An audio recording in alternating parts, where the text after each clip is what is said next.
ಇವತ್ತು ಬೆಳ್ಳಂಬೆಳಗ್ಗೆ ಐಟಿ ಅಧಿಕಾರಿಗಳು ಮಂಡ್ಯದ ಒಂದಷ್ಟು ಭಾಗಗಳಿಗೆ ಭೇಟಿ ಕೊಟ್ಟು ದಾಳಿಯನ್ನ ಕೂಡ ಮಾಡಿದ್ದಾರೆ. ಇವತ್ತು ಈ ವಿಚಾರಕ್ಕೆ ಸಂಬಂಧಪಟ್ಟಂತೆ ಸಿಎಸ್ ಪುಟ್ಟರಾಜ್ ಅವರು ಮಾತನಾಡಿದ್ದಾರೆ. ಏನ್ ಹೇಳಿದರೆ ಕೇಳೋಣ ಬನ್ನಿ. ಇವ್ರ ಯೋಗ್ಯತೆಗೆ ಇಷ್ಟು ಬೆಂಕಿ ಹಾಕ ಆ ಇಲಾಖೆ ಬಗ್ಗೆ ಎಷ್ಟು ಗೌರವ ಇದೆ ಈ ರಾಷ್ಟ್ರದಲ್ಲಿ.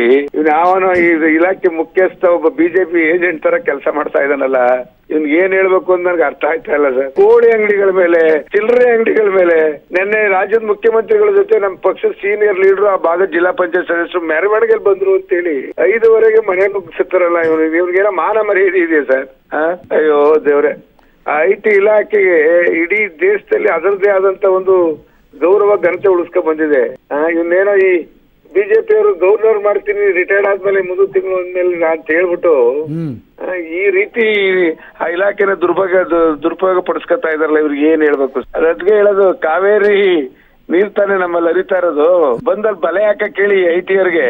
ನೀರೊಳಗೆ ಏನಾದ್ರು ಹೊರದಾಡ್ತಾ ಇದ್ರೆ ಸಿಗ್ತದೆ ಏನಾದ್ರು ಇವ್ರಿಗೆ. ಮುಂದುವರೆದು ಮಾತಾಡಿದ್ರೆ ತಪ್ಪಾಗುತ್ತೆ. ನಾಳೆ ಬೂತ್ ಪ್ಯಾಕ್ ಆಗ್ಲಿ, ಈ ಇಲಾಖೆಯವ್ರಿಗೆ ಇವ್ರಿಗೆ ಎಲ್ರಿಗೂ ಏನೇನ್ ಹೇಳ್ಬೇಕು ಹೇಳ್ತೀವಿ.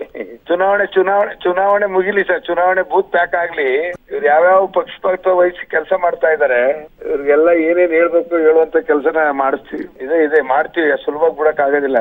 ಪಾಪ ಮೋದಿಯವ್ರು ಬಂದು ಈ ಕಳ್ತನಕ್ಕೆ ಮನೆಗಳ ಸುತ್ತ ನಿಂತ್ಕೊಂಡು ಬ್ಯಾಟ್ರಿ ಬಿಡ್ತಾರಲ್ಲ, ಹಂಗೆ ಮೈಸೂರಲ್ಲಿ ನಿಂತ್ಕೊಂಡು ಹೇಳ್ಬಿಟ್ಟು ಹೋಗ್ತಾರೆ ನಮ್ ಬಿಜೆಪಿ ಸುಮ್ಮನೆ ತಕ್ಕ ಓಟ್ ಹಾಕಿ ಅಂತ ಹೇಳಿ.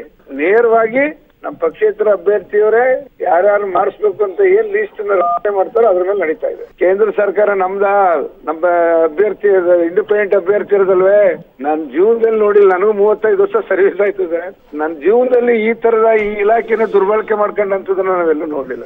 ಇವ್ರಿಗೆ ಯೋಗ್ಯತೆ ಪ್ರತಿನಿತ್ಯ ಮೈಸೂರಿನ ಒಂದು ಹೋಟ್ಲಿನಲ್ಲಿ ಎಲ್ಲಾ ರೀತಿಯ ಪ್ರಕ್ರಿಯೆಗಳು ಅಲ್ಲಿ ನಡೀತಾ ಇದೆ. ಇವ್ರು ಮಾಡ್ಬೋದಿತ್ತಲ್ಲ ಹೋಟೆಲ್ ಕಂಪ್ಲೇಂಟ್ ನ ಕೊಟ್ಟಾಯ್ತು, ಹೇಳುವಾಯ್ತು. ಇವತ್ತು ಸಂದೇಶ್ ಪ್ರಿನ್ಸ್ ಅಂತಕ್ಕಂಥ ಹೋಟ್ಲಲ್ಲಿ ಎಲ್ಲಾ ದಿನನಿತ್ಯ ಕಾರ್ಯಕ್ರಮ ನಡೀತಾ ಇದೆ. ಇವ್ರ ಯೋಗ್ಯತೆ ಹೋಗಿ ರೈಡ್ ಮಾಡ್ಬೋದಲ್ಲ. ನಮಗ್ ಸಂಬಂಧಪಟ್ಟಂತದ್ದು ಹೋಟ್ಲ್ ಹುದ್ದೆ ಕೊಟ್ಟವ್ರ ಪಾಪ ಅವರು ಬಾಡಿಗೆ ತಗೋತಾರೆ. ಅವ್ರಿಗೆ ನಮ್ಮ ಪಾಪ ನಮ್ಮವ್ರಿಗೆ ಬಾಡಿಗೆ ತಗೋಬೇಡಿ ಅಂತೀರಾ? ಹೋಟ್ಲು ನಾವು ಬಾಡಿಗೆ ಕೊಟ್ಟಿದೀವಿ, ಬಾಡಿಗೆ ಅಷ್ಟೇ ಇರ್ಬೇಕು, ವಾಸ್ತವ್ಯ ಮಾಡಿ ಹೋಗ್ಬೇಕು. ಚುನಾವಣಾ ಪ್ರಕ್ರಿಯೆ ದುಡ್ಡಂಚ ಕಾರ್ಯಕ್ರಮ ಎಲ್ಲ ಅಲ್ಲೇ ನಡೀತಾ ಇದೆಯಲ್ಲ ಪ್ರತಿನಿತ್ಯ. ನಮ್ಮ ಇಂಡಿಪೆಂಡೆಂಟ್ ಕ್ಯಾಂಡಿಡೇಟ್ ಅದೇ ಅವರೇ ಕೂತ್ಕೊಂಡು ಬಹುತೇಕ ಯಾವ್ಯಾವ ಇವ್ರ ಹಿಂದಿದ್ದಾರೆ ಎಲ್ಲಾ ಲೀಡರ್ಗಳು.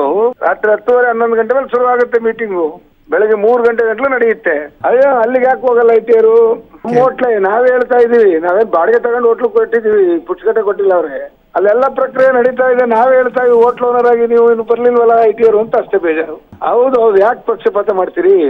ನಮ್ಮನ್ನು ಸ್ಪೀಡ್ ಮಾಡ್ಕೊಡ್ತಾವ್ರೆ. ನನ್ನ ಬಹುತೇಕ ಇಡೀ ವೋಟರ್ಸ್ ಪಾಂಡುಪುರ ಕೇಂದ್ರ ಸ್ಥಾನಕ್ಕೆ ಬಂದಿದ್ರು. ಪಾಪ ಜನ ನೋಡೇ ಐಟಿ ಇಲಾಖೆ ಮುಖ್ಯಸ್ಥ ಸಾಕಾಯ್ತಾನೆ, ಯಾಕೂ ಗೊತ್ತಿಲ್ಲ. ಈಗೀಗೆ ಯಾವುದೇ ಕಾರಣಕ್ಕೆ ಇದ್ದಿರ್ತಾನೆ ಸಿಗಕ್ಕೆ ಬರ್ತಡೆ ಬರಿಗೈಲಿ. ನಮ್ಮ ಯಾರನ್ನು ಈ ತರದ ಕುತಂತ್ರ ಮಾಡ್ತಾ ಇದಾರೆ. ಈ ಕುತಂತ್ರದ ಬೆಲೆಗೆ ಬೀಳ್ಸಕ್ ಆಗೋದಿಲ್ಲ.